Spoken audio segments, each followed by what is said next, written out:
This is Groovy Chef, and this is my story. What's your story? Gotcha. So, man, for the people who don't know, tell them where you from. Shoot, hey, I'm from homegrown New Orleans, Louisiana. You feel me? Uptown Magnolia. Raised on the West Bank. All over the city for the most part, though. Gotcha. So, we got to jump straight into it. Let's do it. When did you become Groovy Chef? Whew, Groovy Chef came about um being on the West Bank. Early days of cooking, being at clubs. That was the early days, and me and my cousin Bo, he passed last year, but me and my cousin You Bo, got to say, it belong, little boy, man. man, most That's my definitely, boy. yeah, long live Bo, you hear me? Rest for sure here. Keep getting your rest, brother. We miss you. But me and him used to do multiple club spots on the West Bank, just grilling outside, and we ain't have like chef uniforms on. We out there head to toe fresh, and y'all know Bo. He had on some LeBron, some Pradas. You hear me? He always had a fit on. You hear me? So by us out there cooking, we got that sauce on us. You hear me? We never got sauce on us. So they wanted us to pretty much just be ourselves, and that's when the name Groovy Chef came about. Gotcha. So, bring me back to the age, the first time you actually cooked something, you was like, yeah, but I can really cook. Um, I was about 14 when I really like said I could cook. Yeah, my mom's worked a lot of hours. You feel me? So we go to school, we get out of school, we at the house 4:30 in the evening. Mom's still at work. So all the stuff we had to eat that's quick, microwavable, oven, we done ate all that already. So we waiting on the stamps. We waiting on the stamps. So mom's not there. Look what I'm about to do. They got some macaroni in there. They got some chicken thawed out. Let me make it happen. Because if you're hungry, you're going to feed yourself. You're going to find a way to feed yourself no matter how good you is at it. So it just grew for a love of it.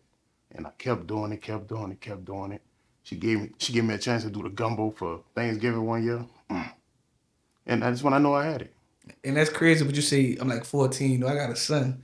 He 12, he got to cook, he For good. sure. Everybody been, Yeah, but I like he seen. 14 now. I'm like, man, you need to take this serious because people's asking for Right. you now. I'm like, this is the time for to go Right. hard. And he's just starting to get it. But I'm like, man, For you don't sure. realize how connected I am. You can really help yourself. Like But he like, yeah.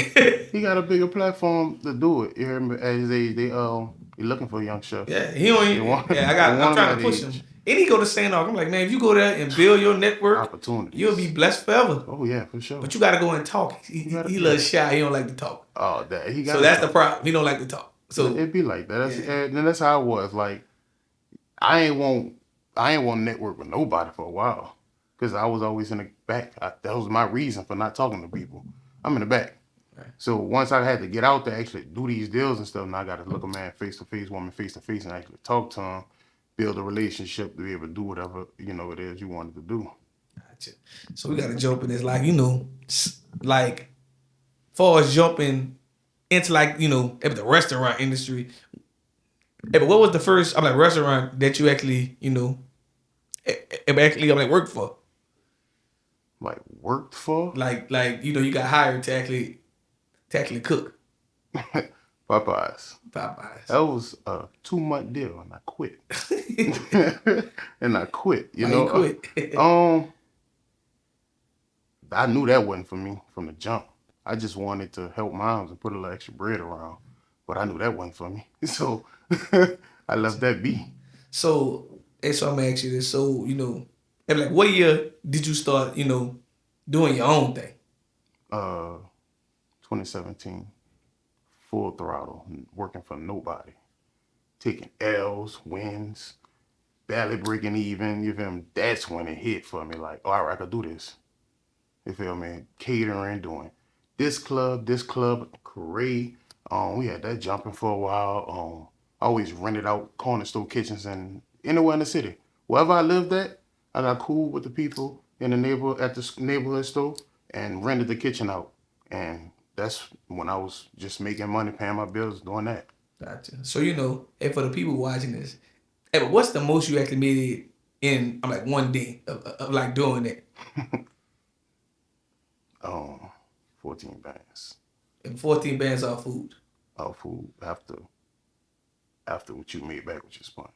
And And because because there's so many people. Yeah, it don't have to be in a restaurant. It could be a catering job. It Right. could be a drop off order. It could be, oh, I want you to do this amount of food. Or it could be whatever. But throughout that day, 14 bag. mm-hmm. But the crazy part is like it's so many people trying to do different things, and I tell Yeah. people like, man, this is the reason why I kind of do these interviews. Cause it's like people don't be thinking it's like money in certain industries and different Right. things. I'm like, New Orleans a food place. Yeah. So I tell people who be like kind of like a little down, like, man, I can't make it. Cook from your house until you get a food truck. You don't have to have a food truck. Right. Build your network, learn, meet people. Talk to them. You could tell a random person, oh, I cook.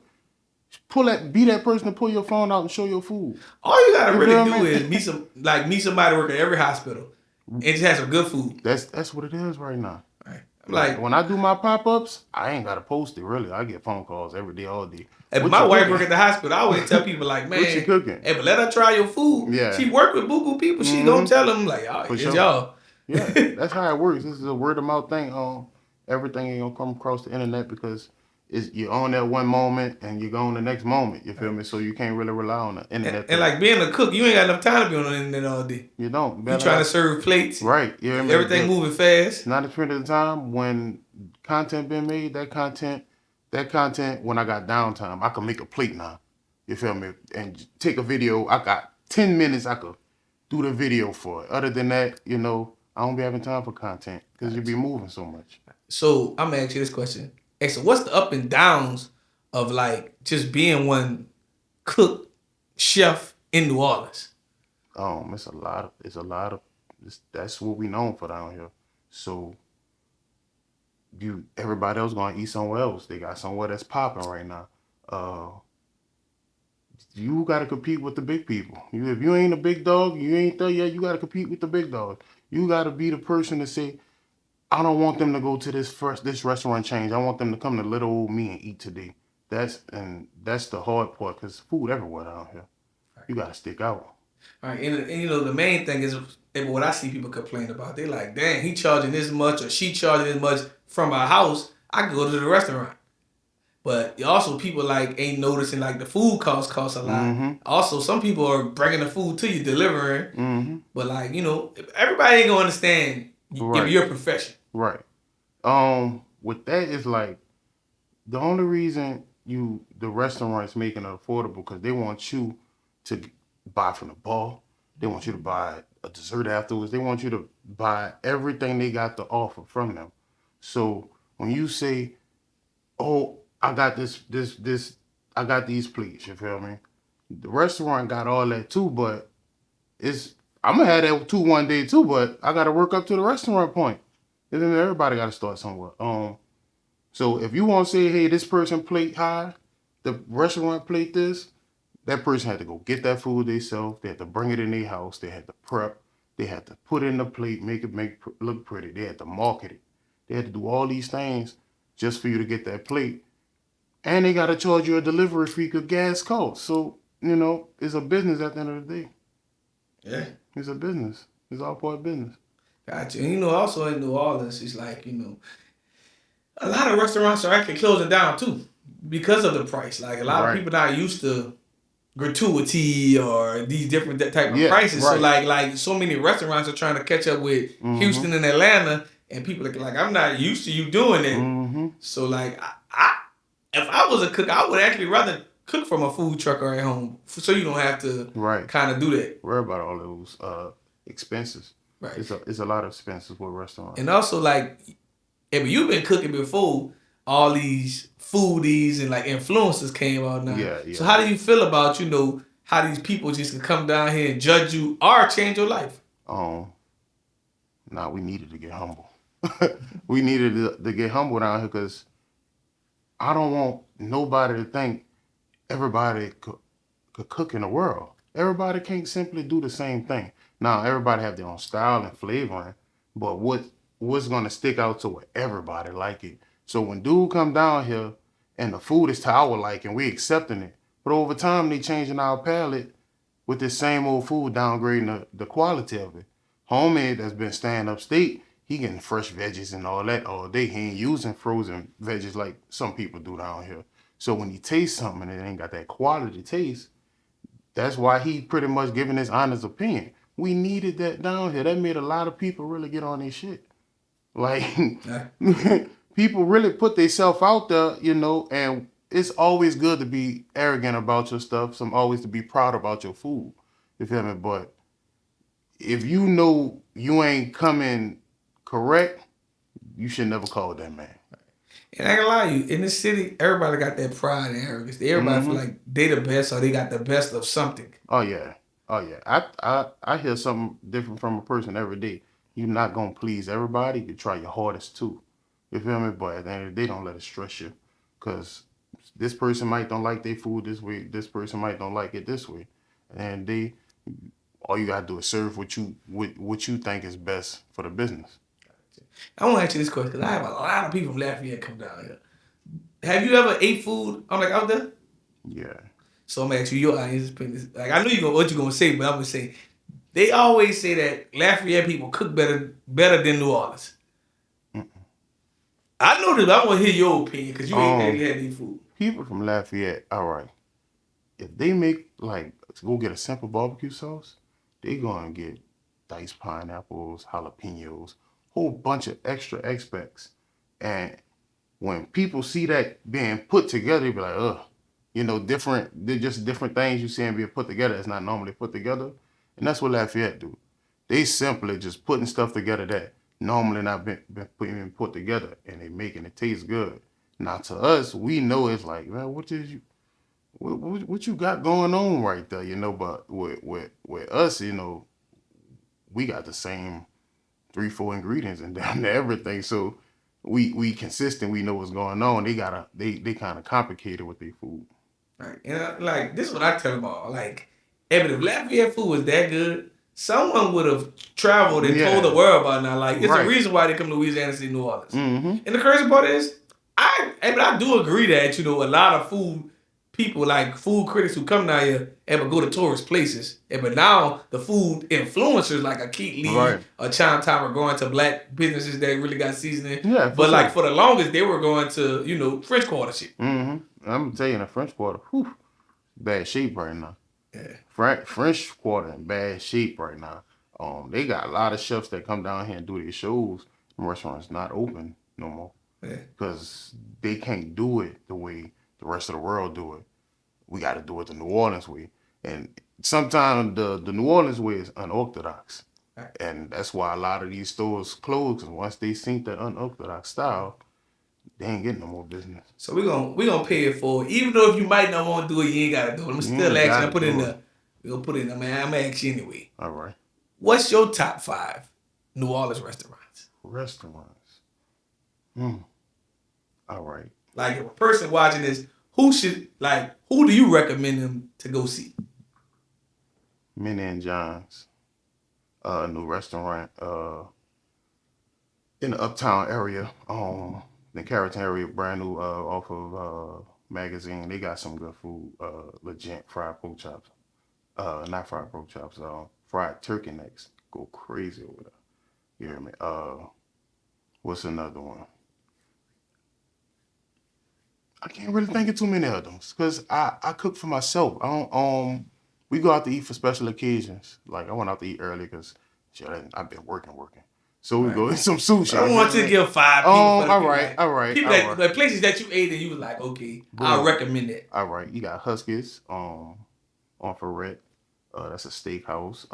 Small dish menu. I got Mirrors over down Gerard Street. They got some bomb food, small plate menu.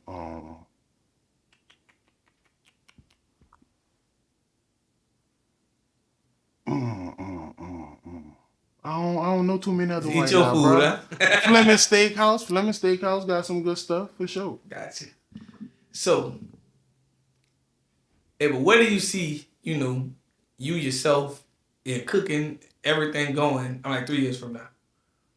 Uh, Restaurant always the goal. You feel me? Restaurant always the goal. I didn't had them before. Trials and tribulations, learning, succeed, keep going. Uh, that restaurant and probably deciding to take back over these club kitchens. That was a fun time, very profitable time. fed the city a lot of good food in the late night hours. So for real, and at 11 p.m. to 6 a.m. in the morning, you could get whatever you want to eat for sure from me, Groovy Chef. Gotcha. So, what separates you from every other cook out there? I brought the pretty around, and I brought the pretty food to expect. It's not supper, please. Don't disrespect me. You feel me? I brought the pretty food around, and no matter what the environment was, you gonna get a pretty flour, some garnishes on your food, and I brought that different flavor and style. You know, it's an artistry, and I came up with my own type of art and style, and that's what separated me from everybody else. Gotcha.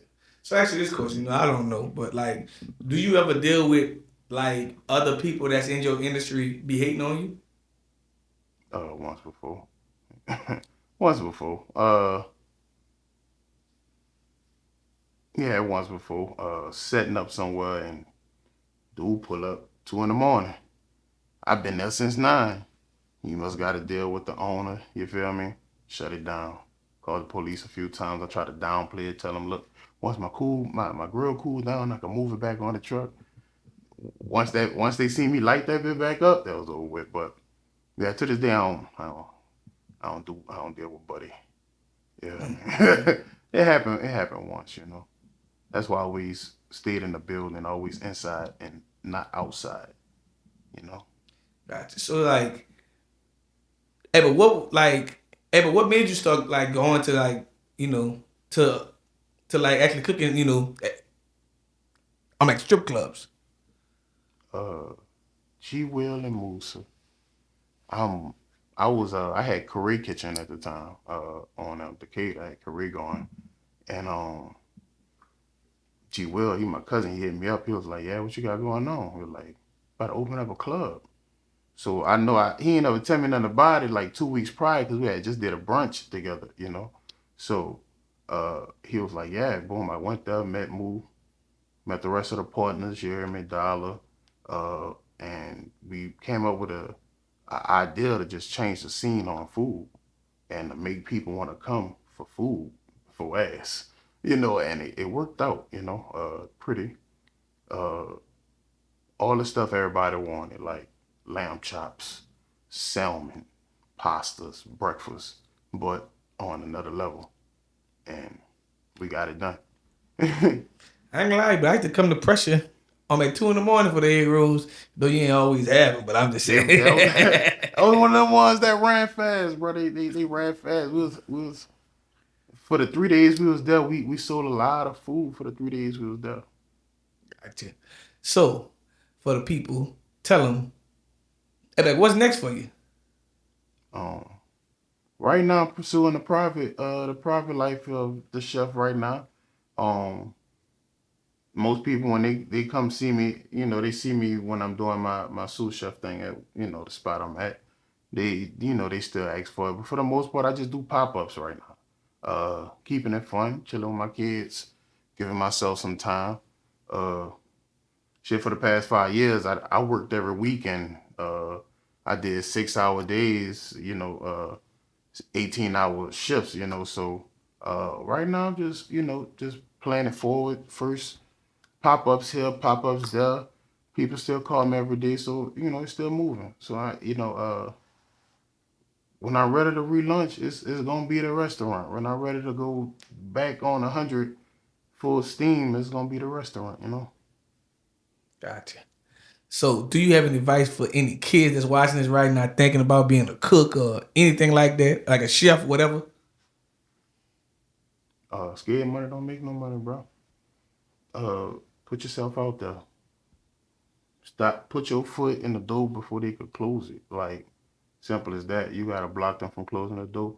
Put yourself out there. Stick out. You simply just. I tell my homeboy all the time. He always call me big money. Yeah, man. I be like, bro, clothes don't go bad. My food do, so I gotta get it off in a fast amount of time. So I say I don't got the next day, I got today. So just keep grinding, market, push yourself, push your name, push your brand. You're gonna flourish. Gotcha. And last but not least, tell the world. I'm like, what can he find you on social media and everywhere else? You can find me on Instagram, Facebook, X, all that. Groovy Chef, Nola Super Kitchen, at Groovy Chef, at dot Nola Super Kitchen. Uh, and you find me there. You see all the updates. I post a menu every day. I'm always doing pop ups. So whatever you holler at me. Right now they calling me Oxtail Groovy. So I still never had none, smoke man. oxtails is what it is right now. I I gotta brought catch him one Texas to day. New Orleans. You ain't getting these nowhere else down here. Point blank line. $25 a plate. Get your full plate. It's not light. It's heavy. It's heavy, huh? For sure, it's heavy. Big old oxtails, not them small joints. But you ain't getting no baby things over here. Ain't no baby thing. Big old baseball size for sure. What's your story?